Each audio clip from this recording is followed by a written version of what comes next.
जब भी मैं अपने घर के लिए सामान मंगाना होता है ना, तो मैं मीशो, अमेज़न और फ्लिपकार्ट में कंपेयर करती हूँ।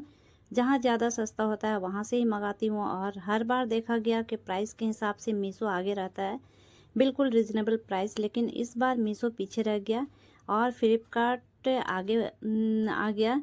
तो हुआ ये कि मैं दिवाली ऑफ़र में अमेज़न, फ्लिपकार्ट और मीशो को स्क्रॉल करके देख रही थी, तो मुझे एक अमेजिंग सा प्रोडक्ट दिखा जिसे मुझे और मेरे किचन को ज़रूरत थी। तो इस प्रोडक्ट का प्राइस मीशो, अमेज़न में ज़्यादा था और फ्लिपकार्ट में 299 था। तो फिर क्या था, मैंने इस ऑफ़र का फ़ायदा उठाया और जल्दी से मैंने इसे बुक किया।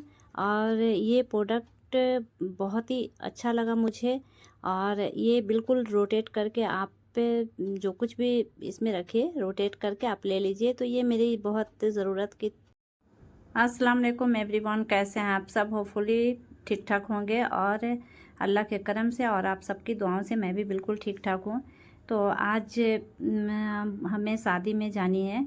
तो दिन की शादी है, वलीमा है। तो दिन में ये मेरी अम्मी नहीं जा रही थी, तो उनके लिए ये मैंने बाहर से खाना मंगवाया। तो ये देखें, ये कितना सारा आइटम है। तो वो दिया, तो मैं अम्मी को खाना देकर खिलाने के बाद हम लोग जाएंगे शादी में। और जाकर सिर्फ लंच के वक्त में ही दावत है, तो खाकर फिर हमें आ जाना है।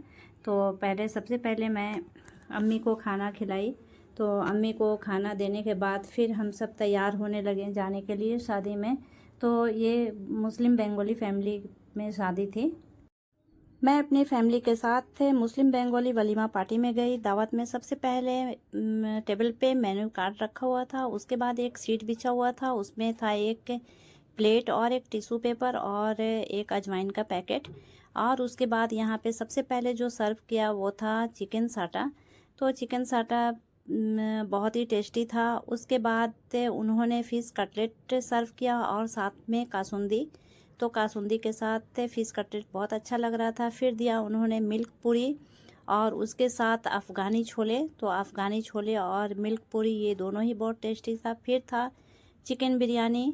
उसके बाद यहाँ पे पापड़ और चटनी ये लास्ट में देते ही हैं। तो चटनी मेरा फेवरेट था, आम की चटनी। उसके बाद मिठाई, फिर आइसक्रीम। उसके बाद लास्ट में उन्होंने पान। तो पान जिसको खाना था वो खा सकते थे। यहाँ सामरा बहुत इंजॉय करके खा रही है।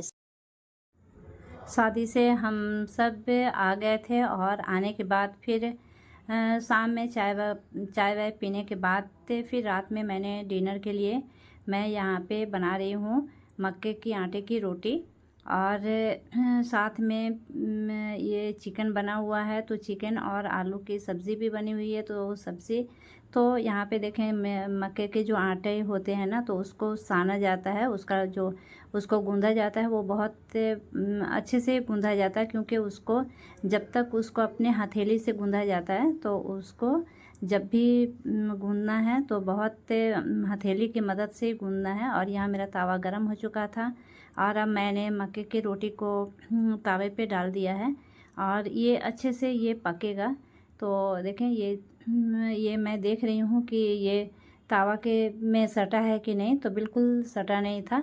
तो यहाँ पे देखें, ये इसको बहुत अच्छे से पकानी है। तो ये एक तरफ से सीख गया है और उसे फिर से मैं उसको अच्छे से सेकूँगी, क्योंकि वो मोटा रहता है, तो इसलिए अंदर कच्चा नहीं रहना चाहिए। वैसे जो मक्के के आटा होता है ना, तो वो तो कच्चा रहने से भी कोई ये नहीं है। लेकिन यहाँ पे मैंने देखें, इसको बहुत ही अच्छे से पका लिया है।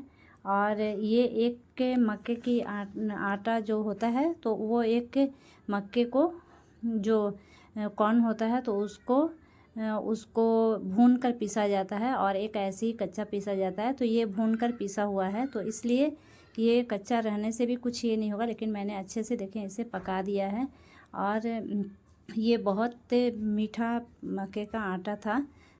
हमने मक्के के रोटी के साथ ये चिकन है और आलू दम है। तो ये मैं डिनर कर रही हूँ। तो अब मिलती हूँ आपसे नेक्स्ट वीडियो में। तब तक के लिए मुझे दीजिए इजाज़त और अपनी दुआ में याद रखिए। अल्लाह हाफिज़।